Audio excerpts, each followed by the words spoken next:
nossos inimigos. Em nome do Pai, do Filho e do Espírito Santo. Amém. Meu Senhor e meu Deus, creio firmemente que estás aqui, que me vês e que me ouves. Adoro-te com profunda reverência. Peço-te perdão dos meus pecados e graça para fazer com fruto este tempo de oração. Minha Mãe Imaculada, São José, meu Pai e Senhor, meu anjo da guarda, intercedei por mim.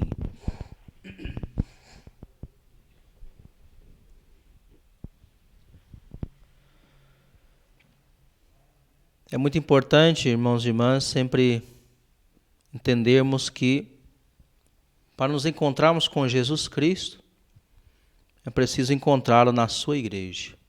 Esse é o veículo normal, ordinário, que Jesus quis que nós nos encontrássemos com Ele. Todos procuram Jesus. Todos necessitam dele e Ele está sempre disposto a se compadecer dos que o procuram com fé. Sua santíssima humanidade era como que o canal pelo qual passava todas as graças de Deus, enquanto permaneceu aqui nessa terra. Por isso toda a multidão procurava tocá-lo, porque saía dele uma força que curava a todos. Nós ouvimos no Evangelho da missa de hoje, aquela mulher também se sentiu movida a aproximar-se de Jesus Cristo. Aos seus sofrimentos físicos de há 12 anos, somava-se a vergonha de sentir-se impura segundo a lei, porque ela sofria de hemorragia. Como sabemos, para os judeus, o sangue tornava uma pessoa impura. Se considerava impura não só a mulher afetada por uma doença desse tipo, mas também todos que a tocassem. Por isso, para não se fazer notar, aproximou-se de Jesus por trás. Limitou-se a tocar a orla do seu manto. Tocou delicadamente a borda do manto, aproximou-se com fé, acreditou e soube que tinha sido curada. Essas curas, os milagres, as expulsões de demônios que Cristo realizou enquanto vivia aqui nessa terra, eram uma prova de que a redenção já era uma realidade, não uma mera esperança. Essas pessoas que se aproximaram do Mestre anteciparam de algum modo a devoção dos cristãos pela humanidade santíssima de Jesus Cristo. Vale a pena meditarmos na humanidade de Jesus. Ele é verdadeiro homem. Perfectus homo, diz a teologia da Igreja Católica. Nesse mês de julho nós recordamos de maneira especial essa devoção tão bonita que nasceu lá no século XVIII, a devoção ao preciosíssimo sangue de Jesus Cristo. O sangue de Jesus tem realmente muito poder, porque é o sangue de um homem e que é também Deus. Tem a natureza humana, por isso tem um verdadeiro sangue como o nosso. Mas esse é um sangue precioso, sagrado. O sangue que foi o preço da nossa libertação do pecado. Jesus, nosso Senhor, derrama o seu sangue para nos purificar. E nós já não cremos como os judeus de antigamente, que achavam que o sangue humano podia ser fonte de impureza. Para nós, no sangue de Jesus Cristo, temos a fonte da libertação e da santidade.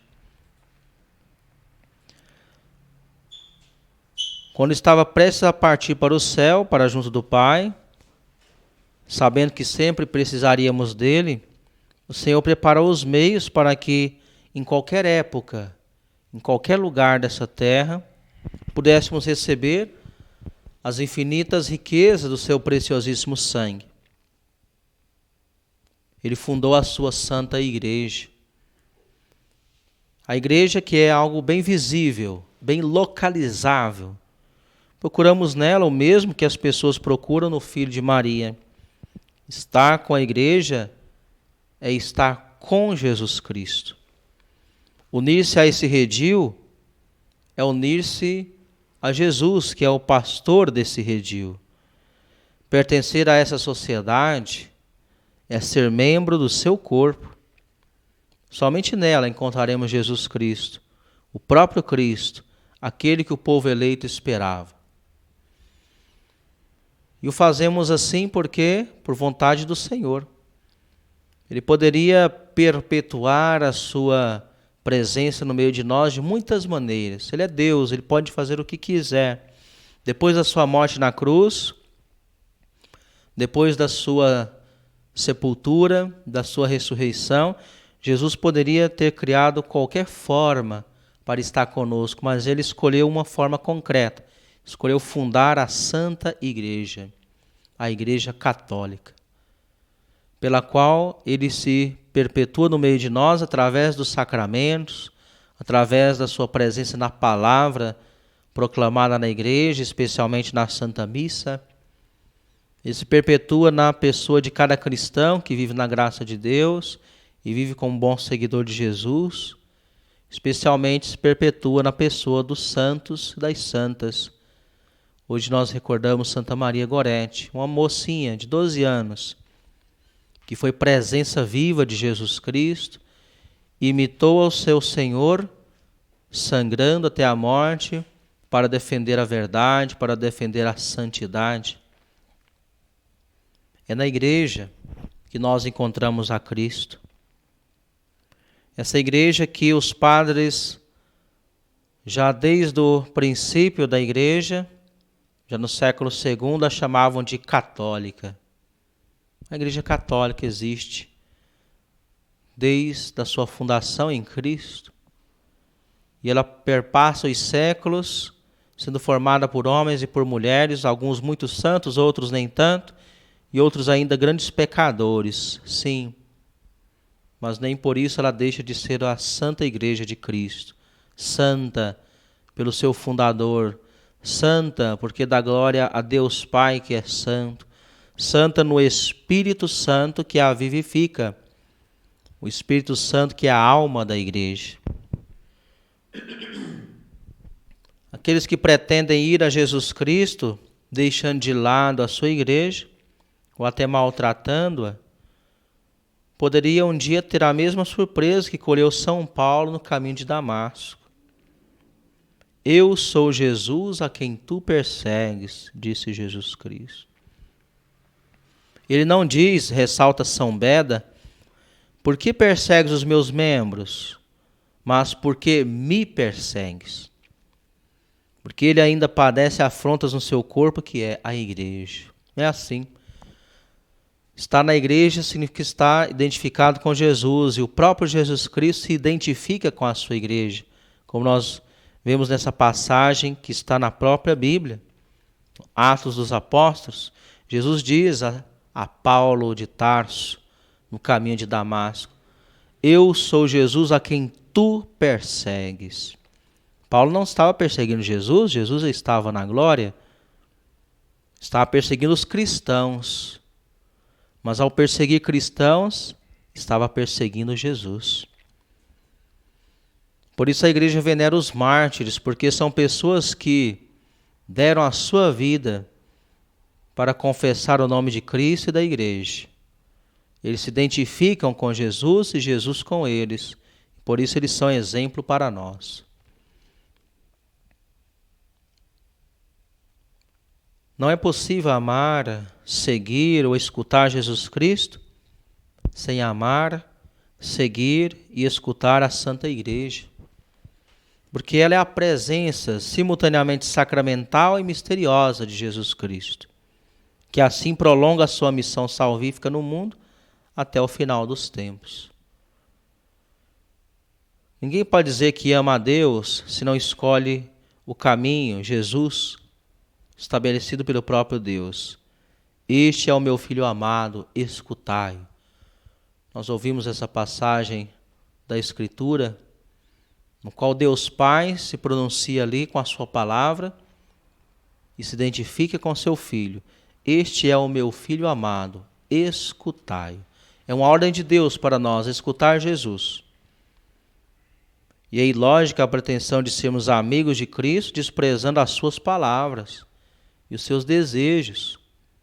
Isso é uma tentação que muitas vezes pega muitas pessoas. Querer seguir Jesus Cristo, se dizer cristão, se dizer amante de Jesus, seguidor de Jesus, adorador de Jesus, mas manipulando e desprezando as palavras do próprio Jesus. Criando um Jesus à sua medida, um Jesus, portanto, falso. Existe esse perigo. Muitas ideologias tentaram usar a figura de Jesus para os seus fins. E isto é sempre algo reprovável. Não podemos criar uma adaptação de Jesus para nós que sirva aos nossos gostos, aos nossos caprichos. É o contrário.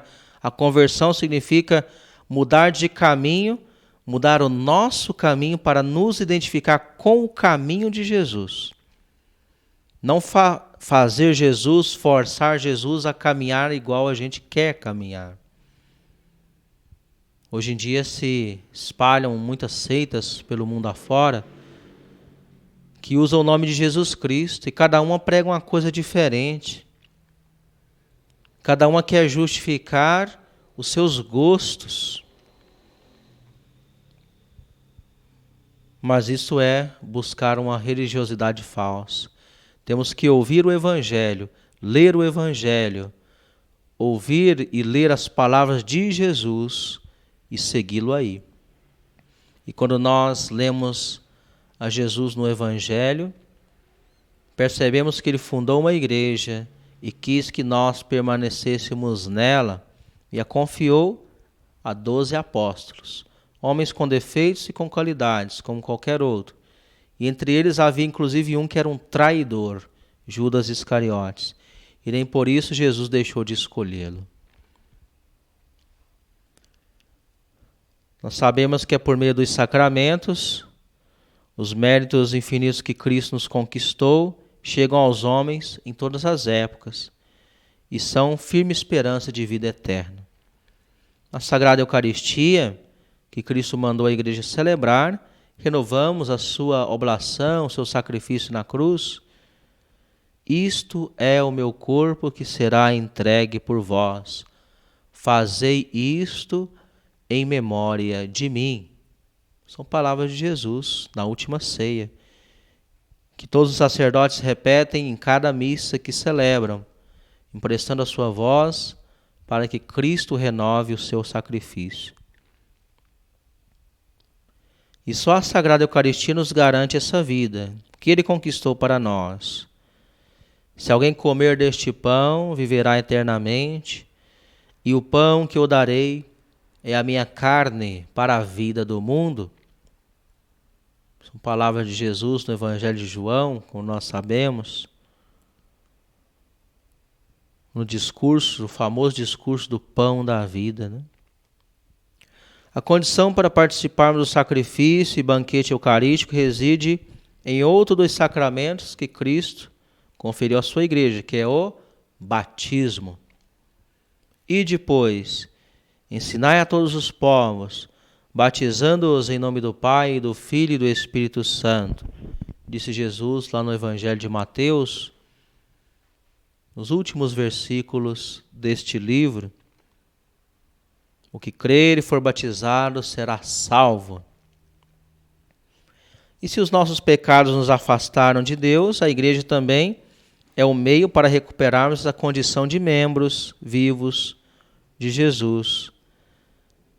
Aquele a quem perdoardes os pecados serão perdoados. Aqueles a quem vós retiverdes os pecados, eles serão retidos. São palavras de Jesus aos apóstolos. O Senhor confere a eles o poder de perdoar. Esse é o sacramento da confissão, que Jesus, sendo Deus, conferiu aos apóstolos, homens de carne e osso, para que pudessem exercer esse poder divino. Nós sabemos que só Deus pode perdoar os pecados, mas Deus, que detém o poder de perdoar os pecados, Ele pode também delegar esse poder a quem Ele quiser. E Ele fez, está aqui no Evangelho. Delegou o poder de perdoar pecados aos apóstolos e aos seus sucessores. Sucessores dos apóstolos, que são os bispos da Igreja Católica. E os seus colaboradores, os presbíteros, os padres. Temos esse poder sagrado para perdoar os nossos irmãos e irmãs de fé. E quando nós, sacerdotes, pecamos, não podemos nos perdoar a nós mesmos, temos que acudir a outro sacerdote, porque o perdão é um dom, não é algo, não um direito meu de sacerdote. Se eu quero o perdão de Deus, como qualquer batizado, tenho que pedir esse perdão e receber a absolvição de outro sacerdote. Na igreja, irmãos e irmãs, encontramos a Jesus e é por meio dela que alcançamos o céu. Peçamos, portanto, ao terminar essa meditação, a intercessão da Virgem Maria. Esse mês de julho é dedicado a Nossa Senhora do Carmo.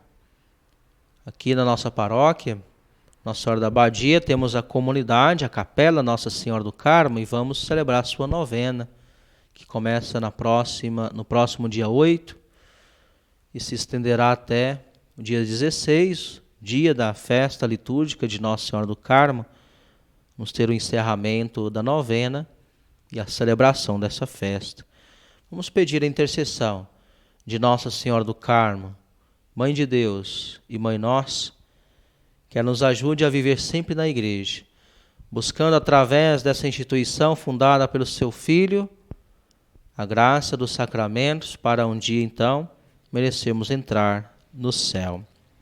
Que assim seja. Dou-te graças, meu Deus, pelos bons propósitos, afetos e inspirações que me comunicastes nesta meditação. Peço-te ajuda para os pôr em prática.